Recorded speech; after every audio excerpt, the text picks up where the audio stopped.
Bien le bonjour très cher, j'espère que vous vous portez à merveille. Et oui, vous ne rêvez point, pour une fois j'ai décidé de faire une petite folie et de me poster à l'extérieur pour faire mon vidéogramme. Parce que je me suis dit, nous approchons de l'été, il y a moult oiseaux qui chantent, le soleil est là et les chaleurs le sont également. Donc si vous me demandez pourquoi je l'ai fait, je répondrai, moi aussi.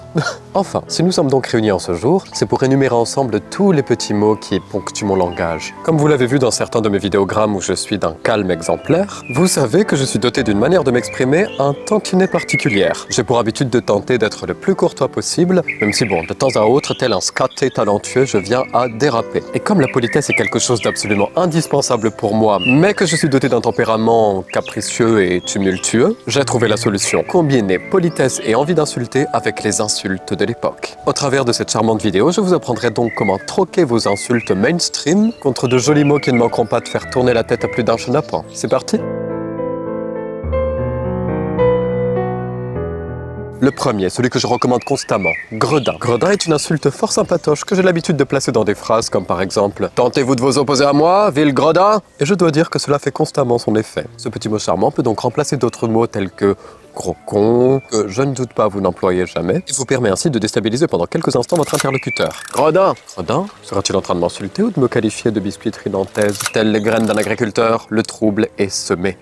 Juron suivant. L'indémodable gourgandine. Personnellement, je ne le sors jamais sans un petit ville devant. Ville gourgandine, qui n'a rien à voir avec ville de Gourgandine, qui serait une cité remplie de catins. Mais en effet, vous l'aurez deviné, ce charmant petit mot qualifie les filles de joie, ou comme vous savez si bien dire, les PUTE. Vous pouvez le remplacer par catin, coureuse, gaupe, sauteuse. Le principal étant de le dire à un ou une camarade qui se comporte de manière bien trop osée. Souhaites-tu témoigner de la couleur de mon slip? Ville gourgandine. À employer sans modération à toutes les sauces. Ketchup, mayo, barbecue, tout. Juron suivant. Saloupio. Saloupio n'est pas le juron vétuste le plus outrant qu'on puisse connaître. C'est plutôt quelque chose que l'on pourrait dire à un camarade pour le taquiner, comme par exemple « Et là, c'est le drame. J'ai renversé de l'eau sur mon humble personne, sapristi !» Un jour, vous saurez parler comme ça, très cher. Enfin, mise en situation. Eh ben, dites donc, t'aurais pu t'adresser à moi avec un peu plus de politesse. Saloupio. À bien prononcer Saloupio et non pas salopieux, ça n'a rien à voir. J'ai naguère entendu quelqu'un dire saloupion. Un peu comme les surveillants dans la cour de récré, ils sont sales ou pions. Trêve de plaisanterie, vous l'aurez compris, ça équivaut un peu à petit impertinent. Mot suivant, fifrelin. Les abonnés les plus chevronnés d'entre vous le savent probablement, mais je ne me défais jamais d'un bon petit fifrelin dans ma phrase. Fifrelin veut dire chose qui n'a pas beaucoup de valeur, et à l'échelle de 3 sur 10 en termes de vulgarité. On ne le dira pas à notre pire ennemi, mais on le dira à une personne qui vient de vous outrer, par exemple. Dites donc, j'aime beaucoup ta tenue, tu travailles dans un cabaret? Avez-vous pas honte de dire de telles sottises? Fifrelin? Mais on ne peut pas dire cette couverture est vieille, elle est vraiment fifrelin. Non, c'est un fifrelin, une gourgandine, ta mère. Moi, personnellement, je l'utilise presque de manière affective. Ah, ben te voilà enfin, fifrelin. Mot suivant, scélérat. Vous savez ce qu'on dit très cher. Quand c'est pas les souris, c'est les rats. C'est un peu l'équivalent de S-A-L-A-U-D. Et donc, l'oiseau, tu vas finir par payer un loyer, hein? On l'entend parfois plus que moi, c'est indécent. Enfin, quand quelqu'un vous fait un coup bas, n'hésitez pas à le qualifier de scélérat. J'ai tué ta sœur. Ce n'est pas très bien, scélérat. Petite note à part, évitez d'oublier de mettre de la crème solaire sur votre dos, car après vous souffrez à chaque fois que vous vous mettez contre un dossier. Mot suivant, freluquet. Alors un freluquet, c'est quelqu'un d'un peu extravagant, quelqu'un qui se vante beaucoup. Pareil, ce n'est pas très hard. Je ne pense pas que vous vous fassiez déshériter si vous employez ce mot dans un repas de famille, mais c'est tout de même bon à savoir. Tu veux, comme je suis d'une beauté inégalable? Cesse de faire ta gourgandine, freluquet. Ah oui, chose que je ne vous ai pas dit, on peut mixer des mots. On peut qualifier quelqu'un de gredin-gourgandine, de saloupio-fifrelin. Et n'oubliez pas, plus votre combinaison est riche, plus le résultat sera impressionnant. Un peu comme un paix d'ailleurs. Flatulence. La flatulence est l'équivalent courtois d'une proute ou d'un prout. Je ne suis pas expert en conjugaison de mots vulgaires. Il conviendra mieux de ce fait de dire « flatulence naquit de mon postérieur ». Plutôt que « wesh la daronne elle a capté que j'ai pété ». Cela fait tout de même son effet. Bon alors un petit élément qui n'est pas une insulte mais que j'avais juré à la bonne du château de mettre dans cette vidéo, c'est tout simplement, au lieu de dire que vous allez chier, dites plutôt « très cher, si vous m'autorisez à disposer, je m'en vais cueillir la rose ». La rose étant bel et bien le crottin. Oui, pop-off pour Muriel en régie. C'est bon, elle est satisfaite la gueuse? Oui. Bon allez, vous pouvez la virer. Mot suivant. Sac de fiente, tout simplement. Pourquoi aller chercher loin quand on peut qualifier autrui de baluchon d'excréments? Baluchon d'excréments que vous pouvez employer d'ailleurs. Toutes ces expressions ne sont qu'un support, mais vous pouvez vous autoriser des métaphores comme « Pourquoi me parles-tu, arbre à verge ?» alors que c'est une expression totalement exclusive. Mais je ne vous reprocherai pas d'utiliser sac à verge, point d'inquiétude, et je ne dépose pas de brevet dessus.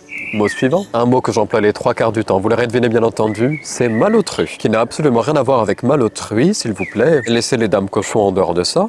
Cela qualifie simplement quelqu'un de très impoli qui a osé vous manquer de respect. Que l'on m'amène une carabine à Zozio. La raison pour laquelle j'emploie malotru aussi souvent que ça, c'est tout simplement parce qu'il y en a moult de nos jours. S'il n'en avait pas, je ne le dirais pas, bande de gredins. Mot suivant, bougre d'âne. Il qualifie tout simplement quelqu'un de pas très futé.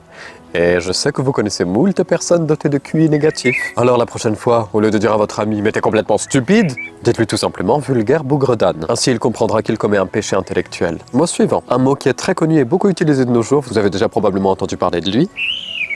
Attendez, je vais lancer une pierre sur l'oiseau.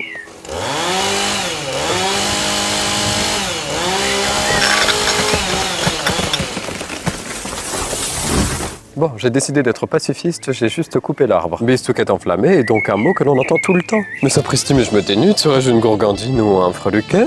Mille excuses pour cette gigantesque corde à sauter que vous voyez là. Elle n'est pas très élégante, je sais, mais sinon vous ne m'entendez guère. Je rigole, bien entendu. Ne tentez pas de dire bistouquette endiablée dans un repas courtois, sinon vous allez vous faire virer. Il y a un oiseau qui vient de jeter une branche, fort bien. Mot suivant, un mot que j'affectionne tout particulièrement. Il s'agit ni plus ni moins de va-nu-pied, qui est d'ailleurs l'équivalent de mendiant, gueux, ou tout adjectif servant à qualifier une personne fort pauvre. Ou une personne sans le sou. Vous ne pouvez pas dire par exemple que nenni très cher, je ne peux pas payer la tournée car aujourd'hui je suis va-nu-pied. Non.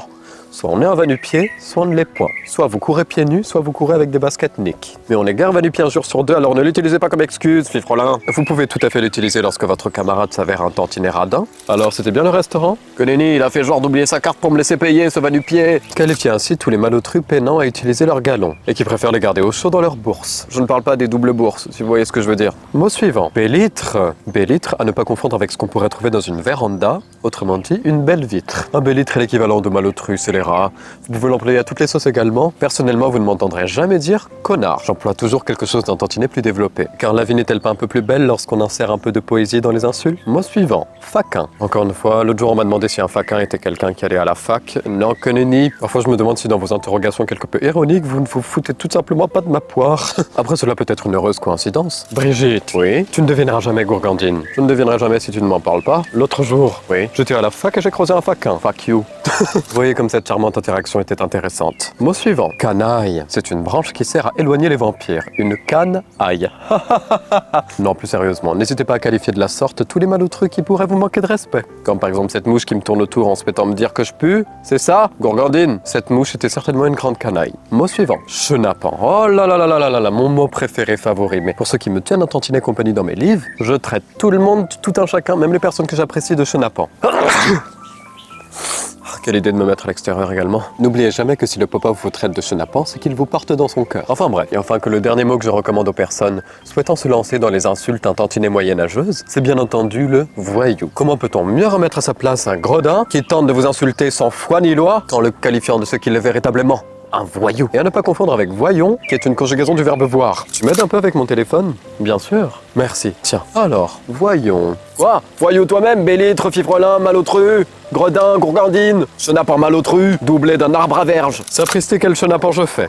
C'est tout pour ce charmant petit épisode, camarades. N'hésitez pas à me le signifier en commentaire si toutefois vous avez apprécié. Déposez un like, dites-moi donc si le tournage en extérieur était propice ou procrotte. Et laissez-moi savoir si vous souhaitez une deuxième édition de ce format. A plus dans le bus chenapan.